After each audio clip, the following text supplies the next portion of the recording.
بسم اللہ الرحمن الرحیم والضحى واللیل اذا سجى ما ودعك ربك وما قلى وللآخرة خير لك من الأولى ولسوف يعطيك ربك فترضى ألم يجدك يتيما فآوى ووجدك ضالا فهدى ووجدك عائلا فأغنى فأما اليتيم فلا تقهر وأما السائل فلا تنهر وأما بنعمة ربك فحدث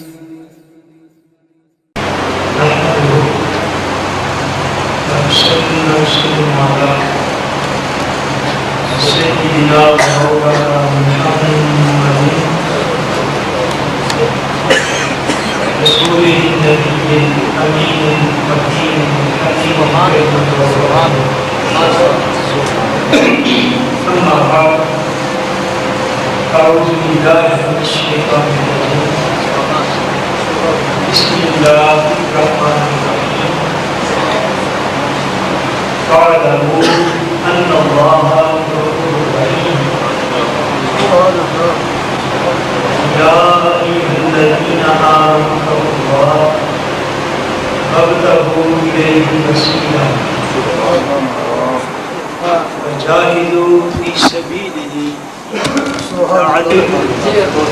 پوری جب ڈائٹ نہیں بنی تھی اگر وہ لوگ تبلیغ نہ کرتے بندہ آج مسلمان نہ تو یہ ڈائٹ اور کیمرے اور اسپیکر یہ تبلیغ دین کے محتاج تبلیغ دین کی محتاج سو اگر گڑبڑ ہوتی جب پنکھے نہیں کیے چلتے تب بھی لوگ تبلیغ کرتے سنتے ہیں جی سو چند کلمات وقتی کافی ہو گیا ہے سورہ المائدہ سے چند کلمات ہیں قرآن مجید کو میں نے تلاوت کی ہے تو آپ کوشش کیجیے گا عام طور پر ہمارے یہاں ماحول ہوتا ہے کچھ ترنم و تغنم کے ساتھ تو میں اس قابل نہیں ہوں ایکسن انداز ہے یقیناً بہت ایکسن انداز ہے 20-16 سال میں چند باتیں پر کافی رکھیے گا ہمارے مسلم فورم مشاہدہ کی کافی جملہ احباب محترم المقام جناب سید اعجاز حسین شاہ صاحب سے لے کر حضرت علامہ مختار احمد نعیمی صاحب سے لے کر وہ سارے احباب اور علماء کرام جن کے میں نام نہیں جانتا اور یہاں پر طیبہ فرما ہے شہر عادیتہ سے بھی دیگر مقامات سے بھی تشریف لائے میں سب کو یہ تبلیغ پیش کرتا ہوں اور جتنے بھی کلمات انہوں نے میرے حق میں فرمائے بلا شک و شبہ میں ان میں سے کسی کے لائق نہیں ہوں اور آپ بھی دعا کریں میں بھی دعا کروں کہ اللہ میری ان کلمات کو میرے حق میں خیر فرمائے اور میرے لیے وہ دعا کر جائے اور اللہ کریم کے وہ دعائیہ کلمات اس گناہگار کے حق میں قبول فرمائے مسلم فورم جو ہے اس کی خدمات آپ سن رہے ہیں علماء کرام جو ہے وہ بڑی ہی وسعت قلبی کے ساتھ الحمدللہ بیان کر رہے ہیں تو میں اس موقع پر ان لوگوں کو بھی دعاؤں میں یاد رکھنا چاہتا ہوں کہ جو مسلم فورم سے اگر اس میں سوال ہے اس کا مقابلہ کہ جو لوگ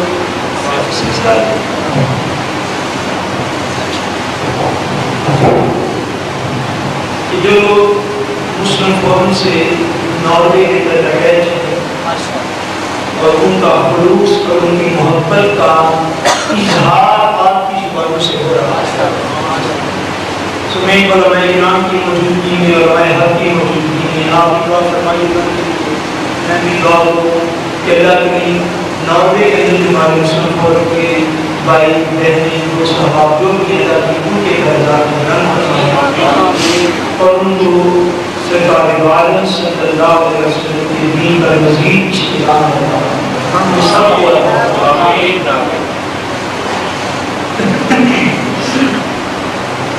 اصل عنوان جو ہے وہ میری گفتگو کا وہ میں ابھی آگے پڑھ رہا تھا دارالنامی کا تو وہ ہے عشق رسول اور رمضان مبارک. اچھا یہ عنوان بڑا دلچسپ ہے, اس اعتبار سے بڑا دلچسپ ہے کہ اس کا ایک کونا الف کے پاس ہے, دوسرا کونا یا کے پاس ہے. یہ حکمت ہے علماء کی. تو حضور کی محبت میں, حضور صلی اللہ علیہ وسلم کے عشق میں, حضور کے پیار میں ایک ہی بات قرآن مجید اور حدیث لباس لفظ کا اعلان رکھوں گا, اور وہ ہے حضور صلی اللہ علیہ وسلم کا مقام وسیلہ. آقا کا مقام وسیلہ. وسیلہ کیا ہے؟ علماء لغت جو ہے لینگویج ایکسپرٹس انہوں نے فرمایا ہے, وہ فرماتے ہیں کہ وسیلہ ایک ایسی چیز ہے جو ایک شے اور دوسری شے کے درمیان قرب حاصل کرنے کے لیے استعمال کی جاتی ہے, اس کو وسیلہ کہتے ہیں. مثلا مثال کے طور پر یہ لاؤڈ اسپیکر جو ہے یا یہ مائک جو ہے یہ میرے اور آپ کے درمیان آواز پہنچانے کا ایک وسیلہ ہے. آواز پہنچانے کا ایک وسیلہ ہے. یعنی میں بات کر رہا ہوں, سننی آپ نے ہیں, کے درمیان میں وسیلہ ہے. اگر یہ نہ ہو تو بات کا سننا دشوار اور مشکل ہو جائے. اسی طرح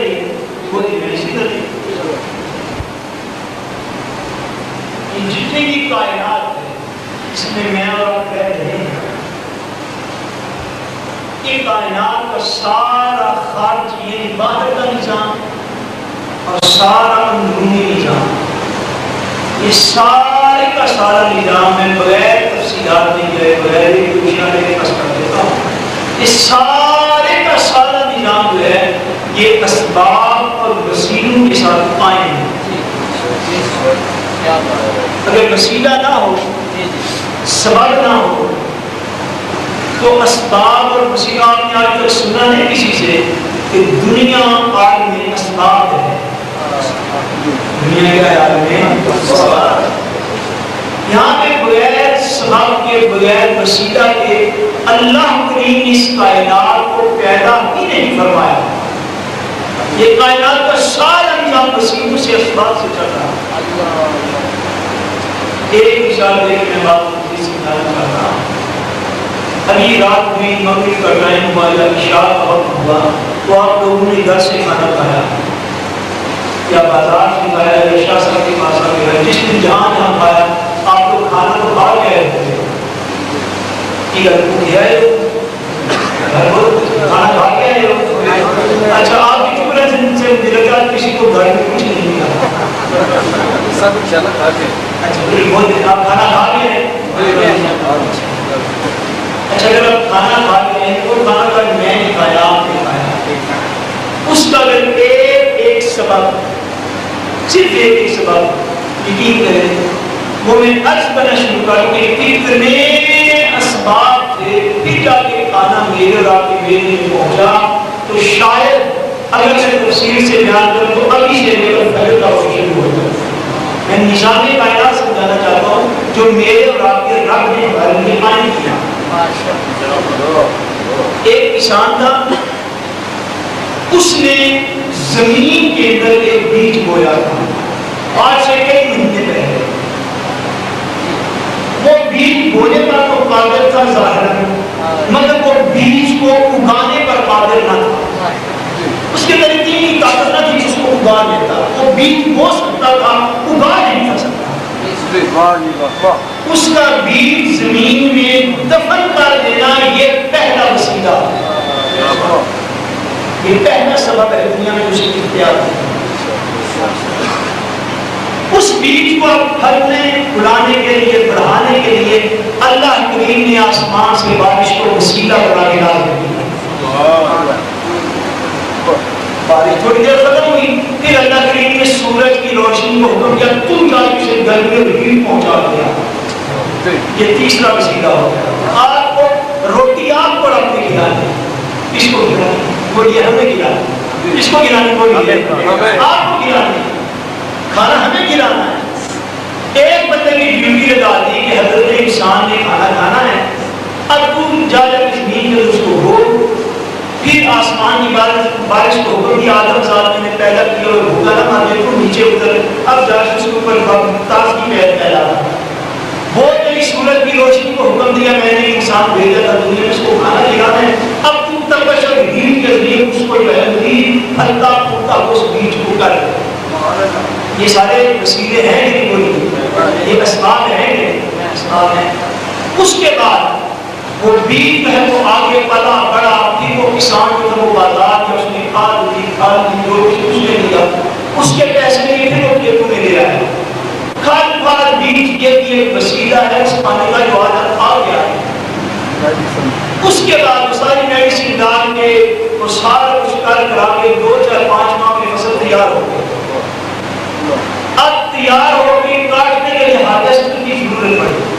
4 بندے پنڈو منگا لے, ہارویسٹر منگوا لیا, وہ سارا کچھ لا کے کاٹا, کاٹ کے تیار ہو کے گھر آ گئی. ابھی بھی کھانے کے قابل نہ ہوئی.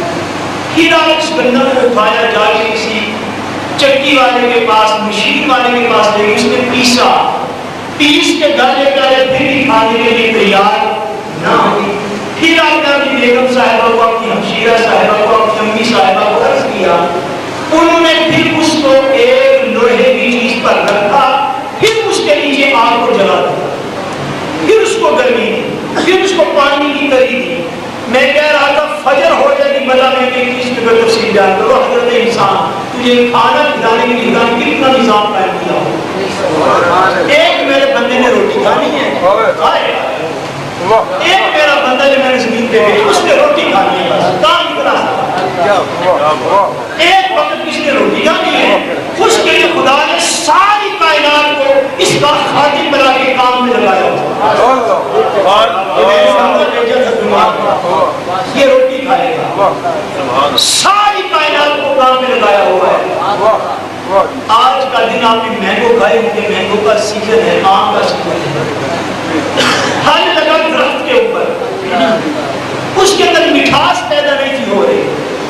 اللہ کے دل نے چاند کی چاندنی کو حکم دیا تو ذرا چاند نکلنا تو زمین کی طرف. اگر پھل کو چاند کی چاندنی نہ ملے تو پھلوں میں مٹھاس پیدا نہیں ہوتی. وہ پہلی کو تھوڑی سی روشنی دیتا ہے, پھر دوسری کو آگے دیتا ہے, پھر تیسری تاریخ کو دیتا ہے, پھر 14 کو خوب چمک چمک کے پھلوں کو میٹھا کرتا رہتا ہے. سارا نظام کائنات از اول تا آخر صرف اسباب اور وسیلوں پر قائم ہے. یہ میرا دعوت فکر ہے, کبھی بیٹھ کے گھر میں سوچ لیجیے گا. جو بندہ جس لگی ہو تو وہ سوچ لے, ہماری بات سوچ کے مانے گا. سارے کا سارا نظام کائنات اسباب پہ قائم ہے, وسیلوں پہ قائم ہے, اور اللہ تبارک و تعالیٰ بغیر اسباب کے اور بغیر وسیلوں کے باوجود ساری قدرت ہونے کی خدا تعالیٰ کوئی کام نہیں کرتا. یہ بات یاد ہے, ساری قدرت, اس کی قدرت اس مقام پر ڈسکس نہیں کی جائے. وہ رب العالمین ہے, چاہے تو بغیر بارش کی زمین سے پھل کو پیدا کر سکتا ہے, کرتا نہیں ہے. یہ بات آپ سمجھیں, کر سکتا ہے مگر کرتا نہیں ہے. اللہ تبارک و تعالیٰ چاہے تو بغیر سورج کے اس ساری کائنات کو روشنی دے سکتا ہے, اس کی قدرت میں داخل ہے.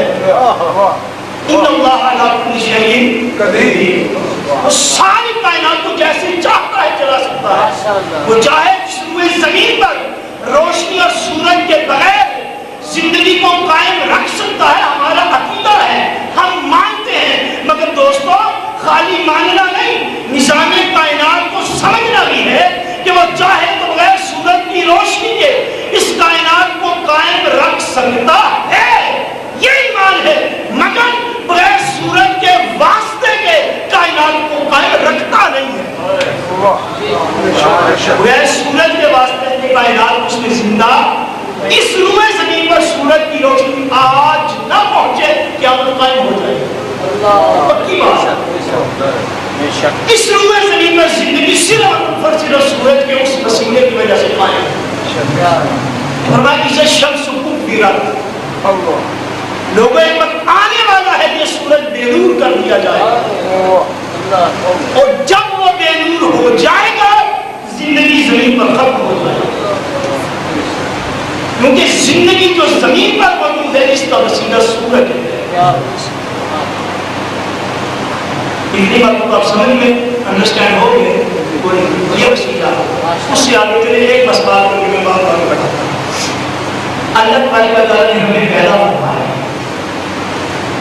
ہم پیدا ہوئے ہر انسان کو شکل و صورت کون عطا فرماتا ہے بولیے کون عطا فرماتا ہے ہمیں پیدا کون کرتا ہے ہمیں کس نے بنایا اللہ نے کس کی زمین پر رہتے ہیں اللہ نے کس کے آسمان کے نیچے اللہ کے آسمان کے نیچے اللہ شکل و صورت عطا فرماتا ہے مگر رہنے والوں کے اندر تیری شکل بنانے کا فرشتہ متعین ہوتا ہے یہ سبب اور وسیلہ ہے اللہ کی چاہے تو ساری انسانیت کی ارواح کو قبض خود نہیں کر سکتا بولیے کیا اس کی قدرت میں داخل ہے اس کی قدرت بندگان خدا بات ہی اور ہے اس کی قدرت اور بات ہے مگر ساری انسانیت کی جان نکالنے کی ڈیوٹی اس نے اسرائیلی علیہ السلام کو دے رکھی ہے روح وہ نکالتے ہیں وہ نکالنے پر قادر ہے مگر نکالتا ڈیوٹی لگی ہوئی ہے سبب درمیان میں قائم ہے وسیلہ درمیان میں قائم ہے ایک سبب پر وسیلہ درمیان میں رکھا ہے کہ جان جب میں چاہوں گا تب نکلے گی مگر ملک الموت جان نکالیں گے میں نکالوں گا جان آپ نکالیں گے ڈیوٹی میں نہیں نکال رہی اب بات سب کریں یعنی اللہ تعالیٰ کا سارا نظام دیکھنے مہذب زمان و علماء عثمان میں کہتے ہیں انفس یا آفاق کا نظام اندرونی یا بیرونی نظام وہ بندگان خدا اندرونی نظام بھی دے خدا تعالیٰ کا نظام کیسا ہے انسان کے جسم کے اندر ہے تو چربی زبان بھی چربی ہے کان بھی چربی ہے اس کی بھی قدرت کا نظام تو دے ایک چربی دیکھتی ہے ایک چربی بولتی ہے آنکھ بھی چربی ہے فیٹ ہے یہ کیا پوچھے اس طرف سے کوئی آنکھ بھی چربی ہے زبان بھی چربی ہے مگر اس رب کا نظام یہ ہے ایک چربی بولتی ہے دوسری چربی دیکھتی ہے وہ چاہے تو کان کو دیکھنے کی قوت دے دیتا مگر اس نے دیکھنے کے لیے وسیلہ اور سبب آنکھ کو بنا دیا وہ آنکھ کے انسان دیکھتا نہیں وہ چاہے وہ دکھا دے یہ اس کی قدرت ہو گئی مگر نظام یہ ہے کہ اللہ کریم جو ہے وہ دکھاتا آنکھ سے سارا جسم درست و آنکھ درست نہ ہو بندہ دیکھنے کے قابل نہیں ہے چونکہ سبب آنکھ ہے اگر سبب نہیں تو اللہ کا فیض کا دروازہ بند ہو گیا یہ دیکھنا جو ہے انسان کا دیکھنا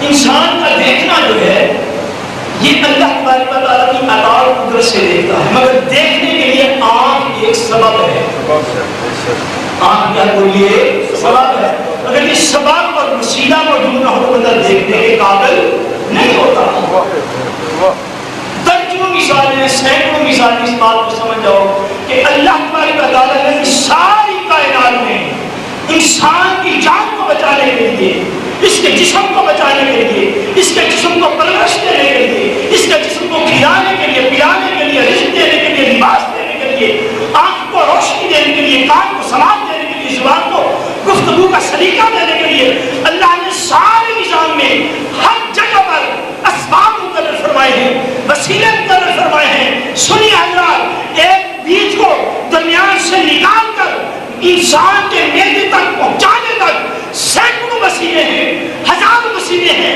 ہزاروں اسباب ہیں اس کی جان کو بچانے کے ہزار اسباب ہیں اس کے ایمان کو بچانے کا صرف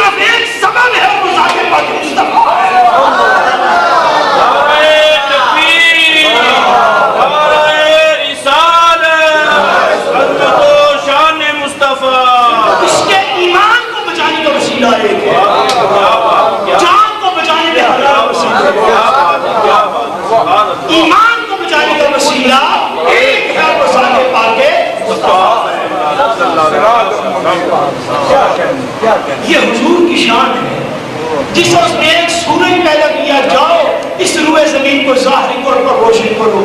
وہ سورج ہے یہاں بھی سراج منیرہ ہے.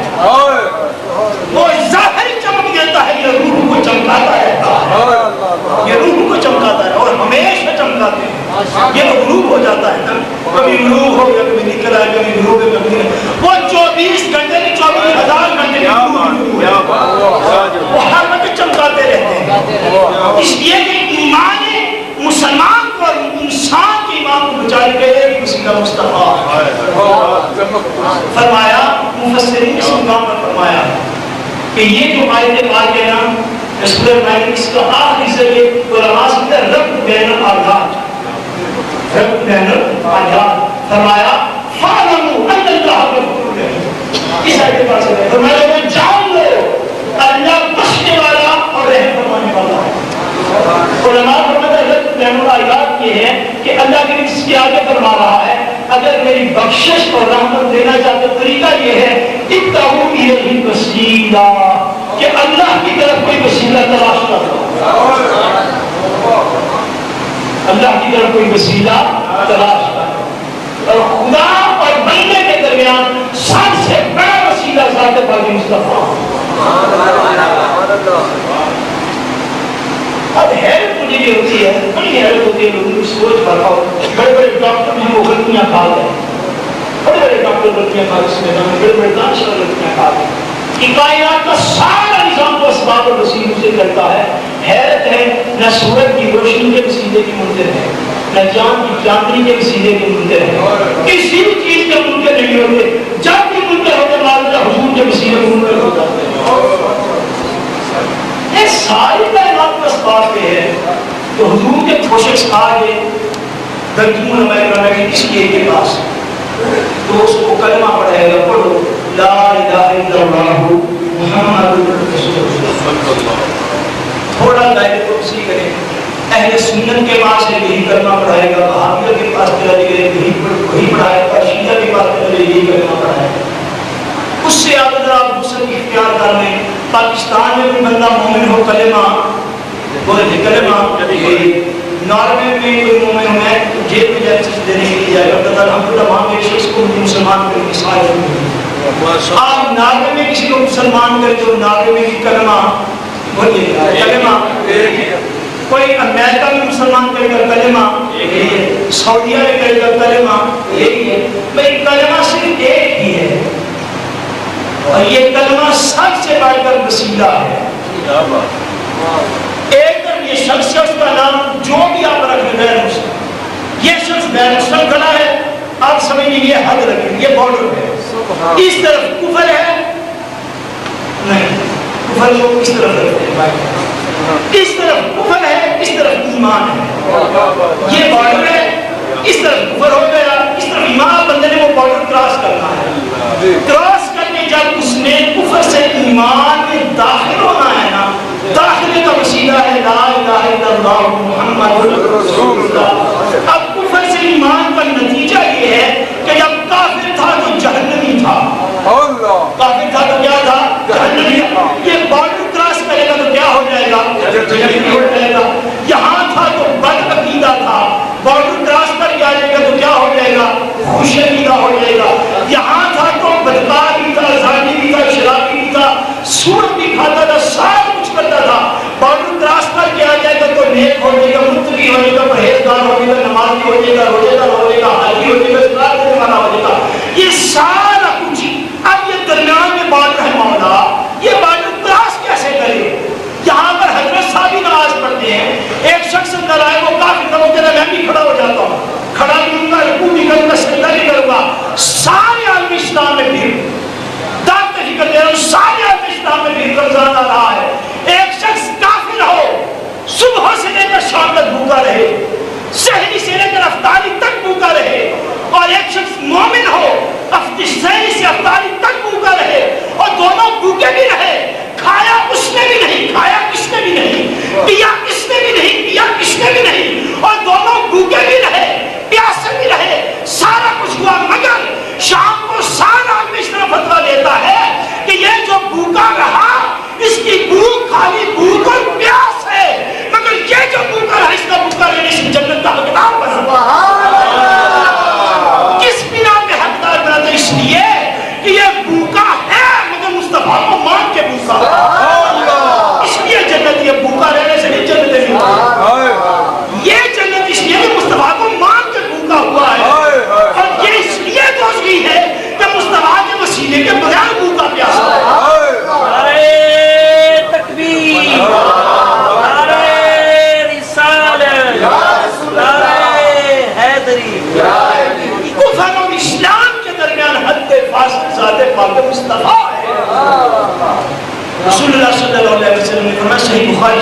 سے بات فرمایا محمد فرق بین الناس، فرمایا لوگوں کے درمیان جب بھی فرق کیا جائے گا مجھ محمد کی وجہ سے کیا جائے گا، پتہ چلے گا نیک اور بد کون ہے، جنت اور دوستی کون ہے، فرق حضور کی ذات کا۔ اسی کے حضور کو مان لے گا جس طرح حضور نے کہا، اس طرح حضور کے رب کو ماننے کا تو مسلمان ہو جائے گا، اور حضور کو ماننے کے لیے ساری عمر لا الہ الا اللہ پڑھنے پھر بھی کافر کرتا ہو۔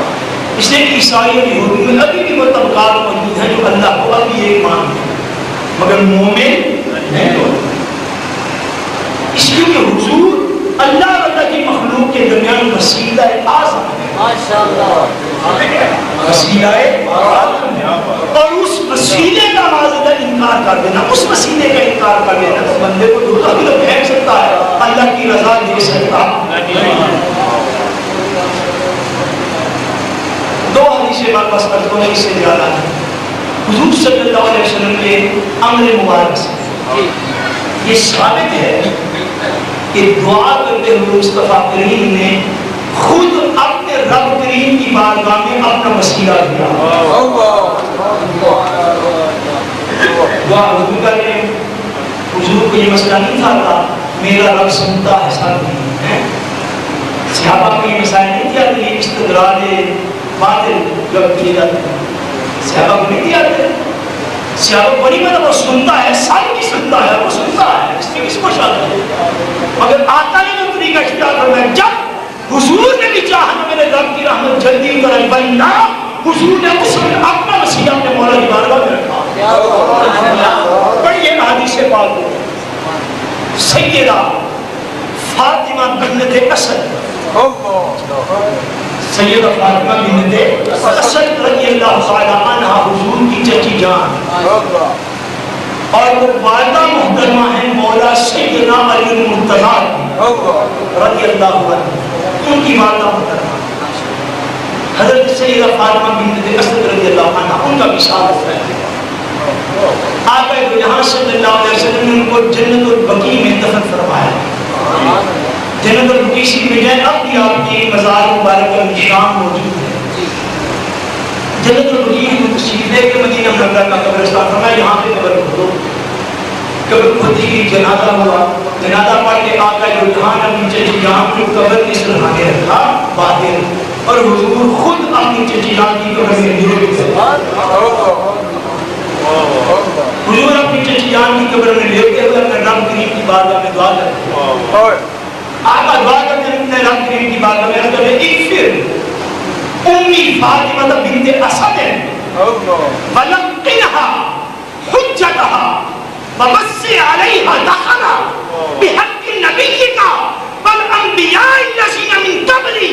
آقا نے ہاتھ بلند کیے، مولا تو زندہ ہے، تجھے موت نہیں، تو زندگیاں دیتا ہے، تو موت دیتا ہے، مولا میری امی فاطمہ بنت اسد کو بخش دے، لقنها حجتها، یہ قبر میں رہتے ہیں تو ان کے دل پر حجت کو القاء فرما، حجت کو نازل فرما، دلیل کے اوپر وارد کر دے، ووسع علیہا مدخلا، مولا میری امی کی قبر کو کھول دے، وسیع کر دے، وسعت دے دے، کیسے؟ بحق نبی کے کا، مولا میں واسطہ دیتا ہوں میرے وسیلے سے میری ماں کو بخش دے۔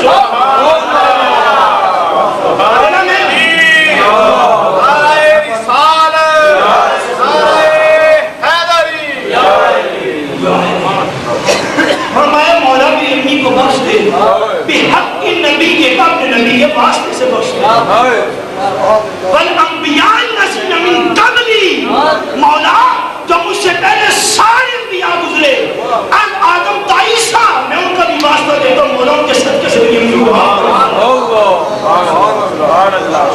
حضور رب سے مانگ رہے ہیں، کس کے وسیلے سے؟ بولو یا اپنے وسیلے سے۔ جب حضور بھی اپنا وسیلہ پیش کر کے حضور کو پتا ہے خدا تعالیٰ ہم سے کیسی محبت کر رہا ہے، حضور تو جانتے ہیں،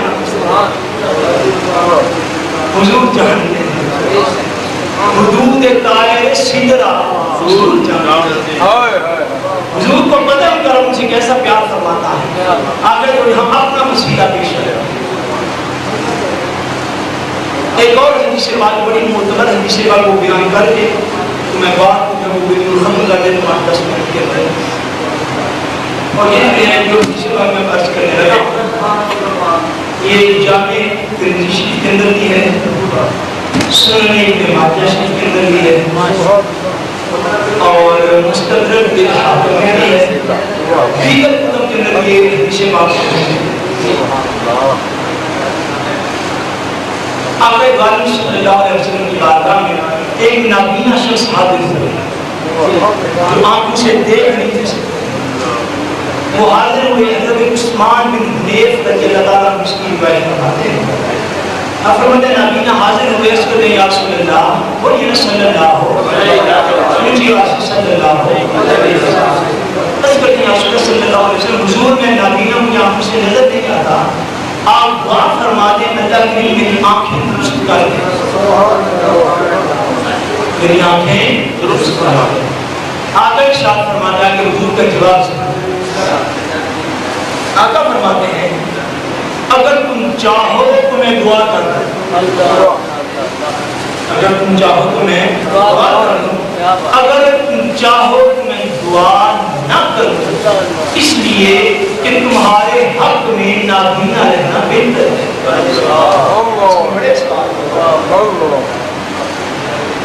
میں اگر چاہ لیا تو میں دعا کروں، میں رحمت عالم ہوں، میں تو دعا کروں، لیکن اگر تم چاہو تو میں دعا نہ کروں، حدیث کے اخبار تمہارا کس طرح رہنا بہتر ہے۔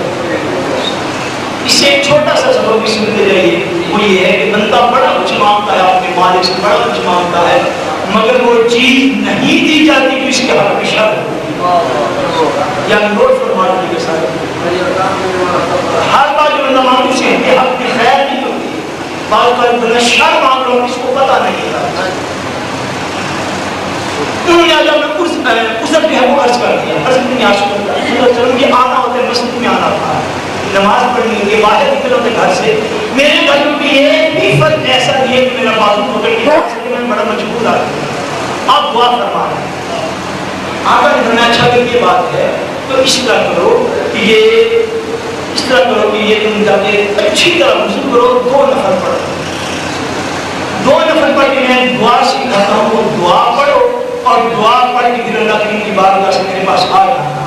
سیادی کہتے ہیں وہ گئے، انہوں نے وضو کیا، 2 نفل پڑھے، 2 نفل پڑھ کے دعا کی، دعا کر کے جب واپس پڑھے صحابہ کہتے اللہ تعالیٰ نے بینائی عطا فرما دی۔ سبحان اللہ۔ اب وہ دعا کیا ہے بس کرنا، حضور نے جو دعا سکھی فرمایا جاؤ نفل پڑھ کے دعا مانگنا، اللہم انی اسألک فأتوجہ الیک بنبیک محمد النبی الرحمہ۔ ہمیں چاہتا کہ دعا کرنا اللہ کریم کی بارگاہ میں، اللہ میں تیری بارگاہ سے سوال کرتا ہوں۔ سوال کس کی بارگاہ میں؟ سارے بڑی کس کی بارگاہ میں؟ سارے مسلمان سوال کس کی بارگاہ میں کرتے ہیں؟ اللہ کی بارگاہ میں۔ اور یا کہ مزارات پر بھی یہ سوال کس کی بارگاہ میں؟ کس کی بارگاہ میں؟ اللہ کی بارگاہ میں۔ جہاں مرضی یہ سارے مسلمان سوال کس کی بارگاہ میں؟ حضور سکھانے جاؤ نبی دعا مانگو، اللہم انی اسألک، مولا میں تجھ سے سوال کرتا ہوں، واتوجہ الیک، اور تیری طرف متوجہ ہو تو دست سوال دراز کرتا ہوں، مگر کیسے کرتا ہوں یہ وسیلہ ہے، کیسے کرتا ہوں؟ بنبی کا محمد النبی الرحمہ، میں تیری بارگاہ میں سوال لے کر کھڑا ہوں، مولا مجھے اپنے حبیب کے صدقے عطا فرما، مجھے اپنے حبیب کے صدقے عطا فرما۔ حدیث بات یہاں پہ ختم نہیں، فرمایا آگے بھی بولنا، آگے یہ کہنا جب اللہ کی بارگاہ میں رسکار کرنا پھر میری بارگاہ میں آ جاتا، کہ یہاں پہ حاضر ہے مناظر کرنا یا محمد،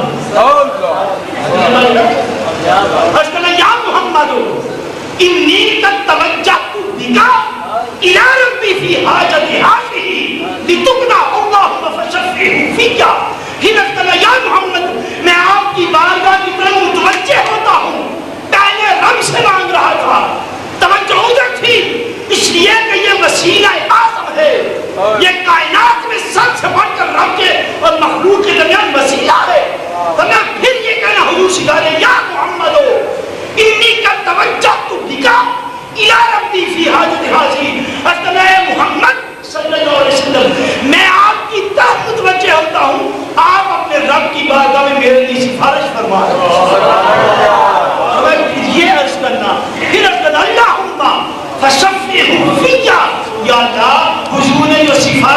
سفارش کو میری حق میں قبول فرما دے. یہ عرض کرنا بے شک بے شک. یہ حضور صلی اللہ علیہ وسلم کا فرمان ہے نشان ہے. صحابی کہتے ہیں وہ وضو کر کے نفل پڑھ کے یہ دعا مانگ کر جب آئے تو اللہ کریم نے اسی وقت ان کی آنکھوں کی روشنی عطا فرمائی. مصطفی جب میں آپ کو سناؤں گا تو کلیجہ پھٹ جائے گا تیرا بندے کا. جس دور میں تو زندہ ہے تجھے شعور بھی کوئی تو پنجابی میں وہ جس کو کہتا جینے لائق دلیلے میں وہ بہت نال چلے. میں نے بڑے لوگوں کو دیکھنا وہ ایمانداری کی باتیں دکھ کی باتیں بتاؤں. میں نے لوگوں کو دیکھا ہے مرزینی کے مرکز ہے شاید مرزینی کے مرکز ہے. ہمارے لوگوں کا حالت یہ ہے ہمارے لوگ جہاں تک کہنا شروع ہو گئے وہ کہتے ہیں جی قرآن ہی قرآن ہے نا قرآن کا انہوں نے ساڈا ایک کی چلو بچے ایک کتاب کی.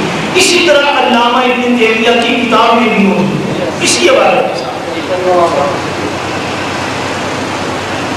اچھا جب آپ نے وہ حدیث پاک کو پڑھا تو حدیث پاک کی شرح میں یہ کہا کہ پاکستان کے مختلف ادارے جنہوں نے کتاب چھاپی جامع ترمذی شریف اس میں ساری حدیث پاک ہے مگر ساری حدیث پاک کے درمیان سے یا محمد کا لفظ کاٹ دیا گیا.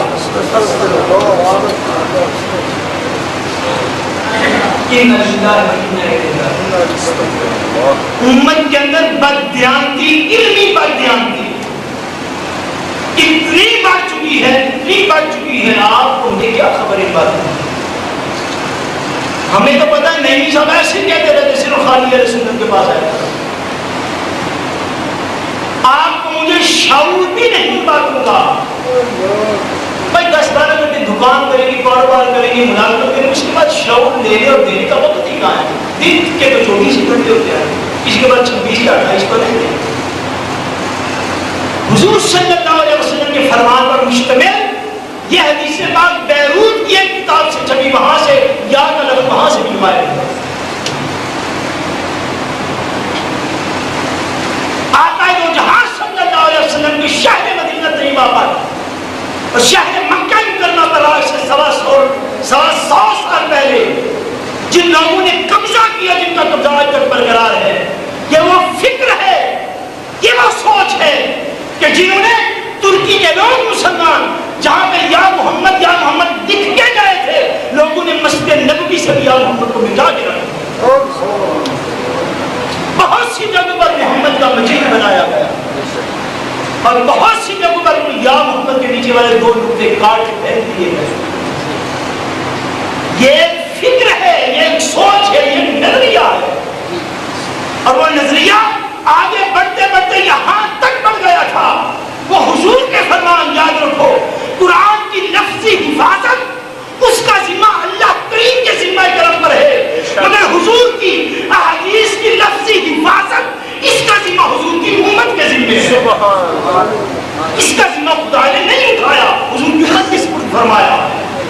اسی لیے تو صحابہ کرام صحائف لکھ کر حضور کے فرمانوں کو محفوظ کیا کرتے کہیں بھول نہ جائیں. اس دن جب میں نے حدیث پاک پڑھی یہ وہ دن تھا جس کے بعد اللہ کریم نے یہ تحریک پیدا کی جس کو آپ مسلم فورم کہتے ہیں. میری اس کے علاوہ کوئی نیت نہیں خدا کی گھر میں. ایک یہ ہے آپ بات سنتے پڑھتے سن کے افسوس کا اظہار کر کے آپ سو جاتے ہیں. یہ ایک طریقہ مومن کو افسوس کو ہونا چاہیے اور یہ بھی ایک طریقہ ہے کہ آپ خالی افسوس یا غم کی کیفیت میں بیٹھے نہیں رہتے حسب استطاعت جو آپ کر سکتے ہیں کہ آپ کر گزرتے ہیں. ہم نے دوسرے طریقے کو اپنایا اور اللہ کے لیے اس میں زیادہ برکت عطا فرمایا. صرف یہ کیا کہ وہ لوگ جو حقیقتاً محافظ ہیں حضور کی احادیث کے وہ جنہوں نے مارے کھائی ہیں مصطفیٰ کے فرمانوں کی خاطر احادیث کو نہیں چھوڑا. اتنی جرأت لوگ کرنے لگے کہ حضور کے فرمان کے الفاظ کو نہ کرتے صرف اپنے باطل فکر کو آگے پہنچانے کے لیے. تو امت مسلمہ میرا اور آپ کا جینا حرام ہے اگر ہم حضور کے فرمان کی حفاظت کے لیے اپنا سب کچھ صرف کرنا چاہتے.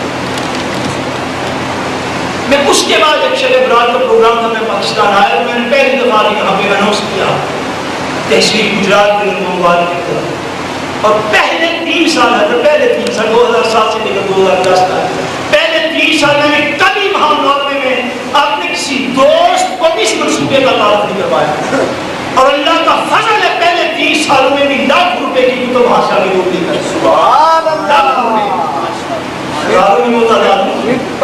صبح سن تک سے لوگ آتے تھے بغیر کسی حضرت بینر کے. میں بینر اور دفاتر تک اتنا قائل نہیں ذہنی طور پر شاید غلط بھی ہوں گا، بغیر کسی بینر کے، بغیر کسی اشتہار کے، بغیر کسی ایڈورٹائزمنٹ کے کراچی تک سے لوگ آگے منگوا سا کر لوگوں نے وہاں بکنگ کروائی. اس لیے کہ میں جانتا ہوں میں خطیب گرامی میں پیدا ہوں، میں جانتا ہوں ہمارے ہاں یا دنیا میں کہیں بھی پاکستانی مسلمان ہوں. میں معذرت پہلے گل کو محسوس نہ کیجیے گا کہ انتظامیہ کے افراد ہوتے ہیں. سب سے کم تنخواہ، کیا سب سے کم تنخواہ اس معاشرے کے اندر جس شخص کی ہے وہ آپ کا امام مسجد ہے.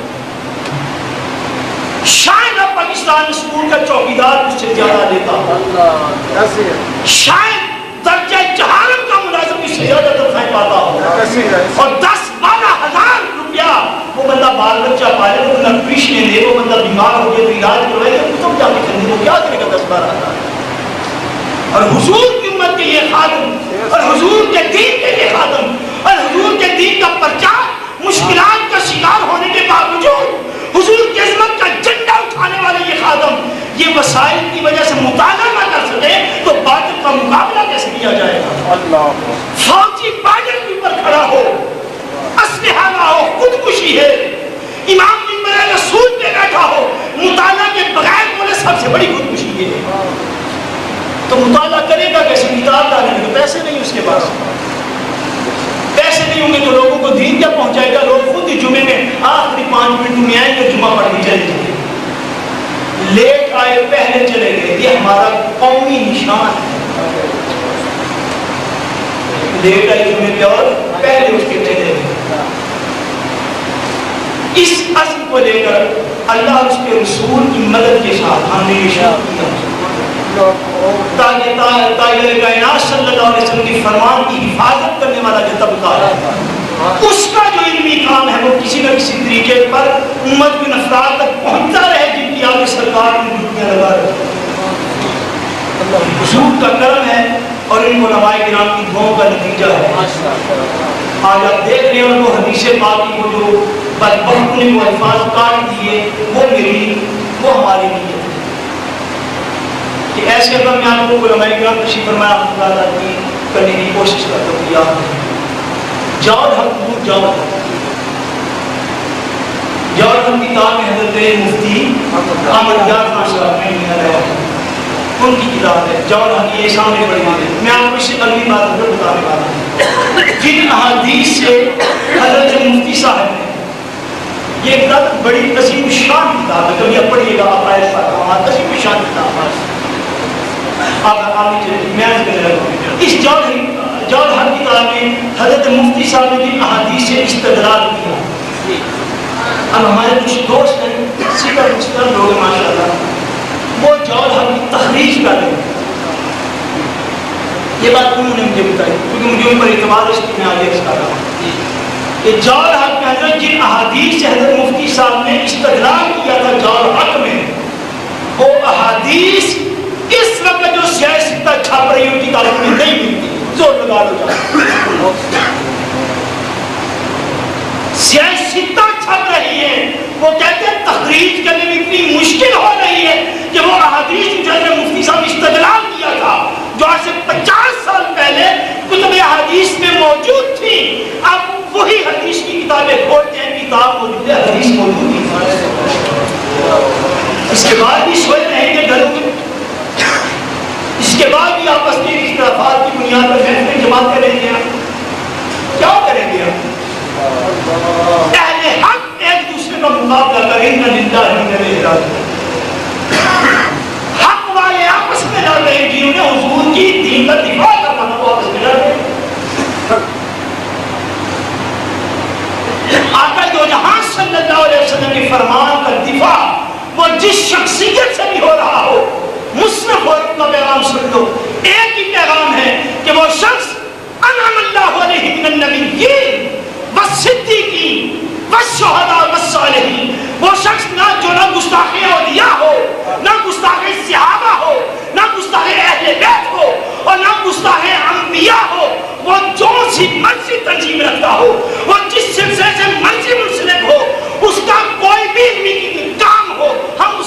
اپنے فرمائش آگے بڑھانے والے ہیں. وہ قادری ہو، وہ چشتی ہو، وہ سہروردی ہو، وہ نقشبندی ہو، اس کی تنظیم کا جو بھی نام ہو، وہ دنیا کے کسی کونے میں رہتا ہو، شرط ہے کہ حق کا نمبردار بس صرف حق اس کے پاس.